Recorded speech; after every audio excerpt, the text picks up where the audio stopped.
Yes, ready. 100 watts per minute. Start. सभापति महोदय, लोकपाल विधेयक शीघ्र ही संसद में लाया जाएगा। सरकार इस विधेयक के प्रारूप के विषय में विरोधी दलों और संबंधित संस्थाओं से विस्तार से बातचीत कर रही है। मैं मंत्री जी की इस घोषणा का स्वागत करता हूं, जो उन्होंने दल बदल विरोधी कानून पर आयोजित एक विचार गोष्ठी में की। मंत्री जी ने कहा कि सरकार प्रजातांत्रिक सिद्धांतों को हर कीमत पर मजबूत बनाने के लिए बाध्य है। नई सरकार जब बनी, उसने इस दिशा में सबसे पहला कदम दल बदल विरोधी कानून बनाकर उठाया। जैसे कि आप सब जानते हैं, दल बदल हमारी राजनीति में एक बीमारी बन गई है। इससे ना तो सत्तारूढ़ दल और ना विरोधी दल अछूते रहे हैं।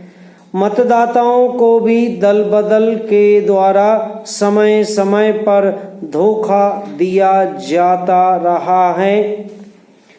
लोग चुन कर किसी एक दल के माध्यम से आते हैं, लेकिन बाद में अपने लाभ के लिए या अन्य कारणों से दूसरे दल में चले जाते हैं।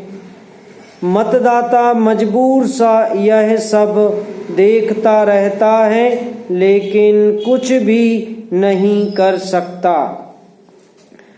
दल बदल विरोधी कानून लाकर सरकार पूरी कोशिश करेगी कि लोकतंत्र को स्वच्छ, स्वस्थ और मजबूत बनाया जाए। पैरा। सबसे पहले मैं यह स्पष्ट करना चाहता हूं कि कानून किसी भी तरह से राजनीतिक लाभ के लिए नहीं है।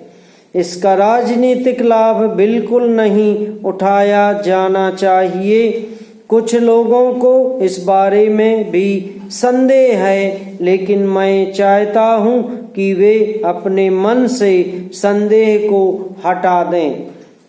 हो सकता है कि इस कानून में कुछ कमियां रह गई हों। इन कमियों को आपस में विचार विमर्श द्वारा अथवा सम्मेलन बुलाकर दूर किया जा सकता है। वह प्रसन्नता की बात है कि आज सत्तारूढ़ दल और विरोधी दल सभी यह चाहते हैं कि दल बदल विरोधी कानून पूरी तरह से प्रभावी बने और इसका निष्ठा से पालन हो।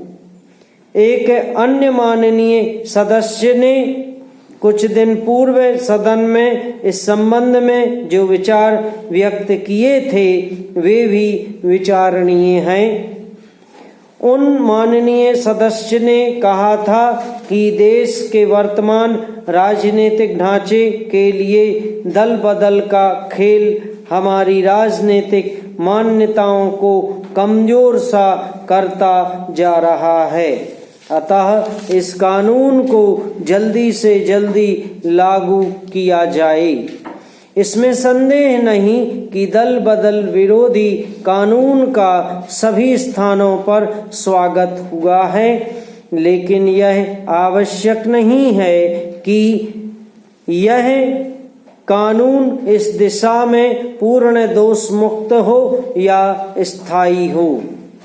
समय और परिस्थितिवश इसमें परिवर्तन लाना स्वाभाविक ही नहीं, अनिवार्य भी है।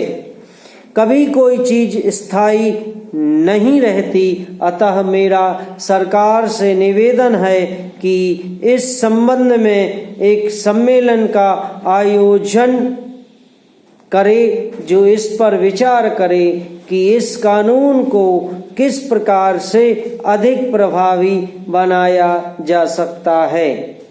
इस कानून के बारे में विद्वानों और राजनीतिज्ञों से के विचार क्या हैं, इस पर भी सम्मेलन में विचार किया जाए।